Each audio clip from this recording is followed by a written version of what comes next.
Këtë hënë, takimi 3 palësh midis delegacioneve të Turqisë, Rusisë dhe Ukrainës. Takimi ka nisur në orën 13 me orën lokale në drejtimin e ministrit të jashtëm të Turqisë, Hakan Fidan.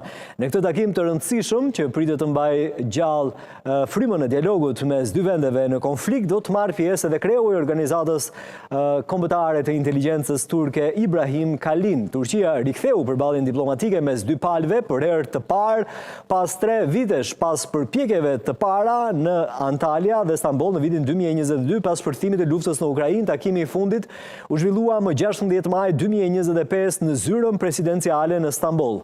Rezultati konkret i atyre negociatave ishte arritja e një marrëveshje për një shkëmbim masiv të burgosurve, 1000 persona nga secila palë. Ky shkëmbim u përfundua më 25 maj dhe palët janë zotuar të vazhdojnë negociatat për armë pushim të mundshëm dhe rrugdalje paqësore nga konflikti. Përfshirja aktive Ankaras dhe kthimi i rrjedhës së dialogut në Stamboll në vizon rëndësinë e rolit që Turqia ka marrë si ndërmjetëse në konfliktin ruso-ukrainas, duke shfrytëzuar marrëdhëniet e saj diplomatike me të dyja palët. Çfarë po ndodh me këtë takim shumë të rëndësishëm në Turqi për cilë paqen në Ukrainë, cilët janë përfaqësuesit e delegacioneve, çfarë ka mundur të prodhoj deri në momentet që flasim ky takim i rëndësishëm. Për këto do të bashkëbisedoj me Nada Dostin. Nada, të përshëndes, faleminderit që jemi ne. Përshëndetje. Nada, besoj si gazetare ke ndjekur këtë takim të rëndësishëm, çfarë ke mundur të mësosh, vijon ende për çfarë është dakordsuar, çfarë pritet të vendoset përsa i përket paqes në Ukrainë? Atëherë raundi i dytë i bisedimeve midis dy palëve, pra Ukrainës dhe Rusisë, po zhvillohet tashmë në pallatin Çoran në Stamboll. Sipas deklaratës së këshilltarit të presidentit Vladimir Putin, Rusia do të shpallë sot qëndrimin e saj për zgjedhjen e çështjes në Ukrainë.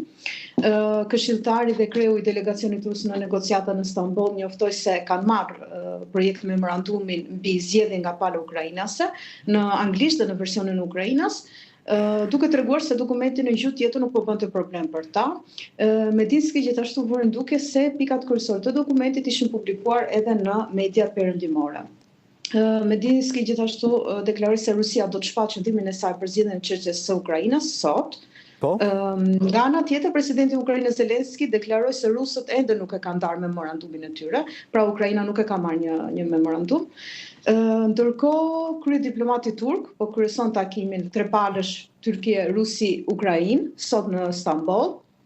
Dhe negociatat e fundit midis Rusisë dhe Ukrainës u zhvilluan më herët, më 16 maj në zyrën presidenciale në Dolmabahçe të Stambollit. Takimi midis delegacioneve të Turqisë, Rusisë dhe Ukrainës ka filluar sot në orën 1, siç e përmendët ju, me kohën lokale të Stambollit, në kryesimin e kryediplomatit turk Hakan Fidan. Sipas informacioneve të marra nga burimet të Ministrisë së Jashtme të Turqisë, pritet që në takim, i cili po kryesohet nga ministri Fidan, të marrë pjesë edhe kreu i organizatës kombëtare të inteligjencës turke, që në jetë ndryshe si miti, pra Ibrahim Kalini. Delegacioni rus që po merr pjesë në takim përfshin këshilltarin e presidentit Vladimir Putin, pra Vladimir Medinski, zëvendës ministrin e jashtëm, zëvendës ministrin e mbrojtjes dhe shefin e drejtorisë kryesore të shtabit të përgjithshëm. Nga ana tjetër, delegacioni i Ukrainës përfshin ministrin e mbrojtjes, zëvendës ministrin e jashtëm të Ukrainës, zëvendës shefin e shërbimit të sigurisë së Ukrainës dhe zëvendës shefin e shërbimit të inteligjencës së jashtme. Deri tani kemi raportime që Ministri i Jashtëm turk Hakan Fidani mbajti atë fjalimin e tij të hapjes të ceremonisë së misardhjes dhe u shpreh se është i kënaqur që po zhvillohet raundi i dytë i bisedimeve Rusi-Ukrainë pikërisht në Stamboll. Synon që të diskutojë kërkesat për arpushim nga të dyja palët dhe shpreson që këto bisedime të sjellin gjëra të mira për popujt të Ukrainës dhe të Rusisë. Nëse ju intereson dini, domethënë se si po diskutohet në media turke. Jo, përpara se shkojmë te kjo, Nada, doja të dija shumë, cili ishte në mënyrë përmbledhur, cili është propozimi i Fidan, pra palës turke për sa i përket arritjes së paqes. Çfarë sugjerojnë ato? Propozimi i Fidanit është kërkesa për armëpushim nga të dyja palët. 30 ditor, i qëndroi mende edhe këmbimit të pengjeve, madomendja. Po. Këmbimi i pengjeve është deklaruar se është bërë tashmë me 25 maj, dhe ai këmbim i famshëm me 1.000 persona. Pra qëndron kërkesës së tij, synimit të tij për të diskutuar kërkesën për armpushim. Qartë. Përsa i përket pasyurimit në media, ma do mendja një ngjarje me shumë rëndësi, apo jo?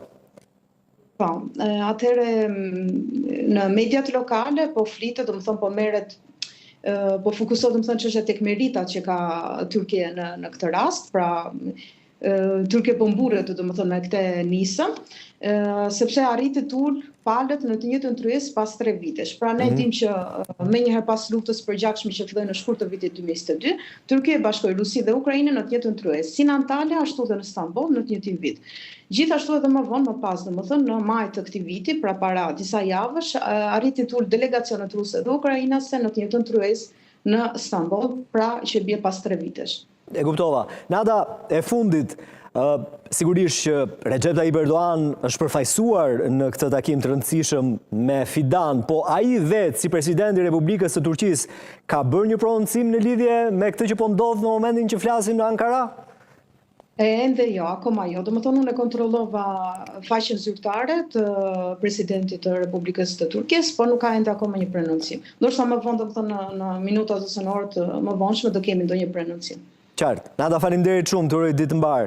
Do shkëputemi vetëm për pak minuta publicitet. Rikthehemi edhe flasim për aktualitetin politik. Vetëm pas pak.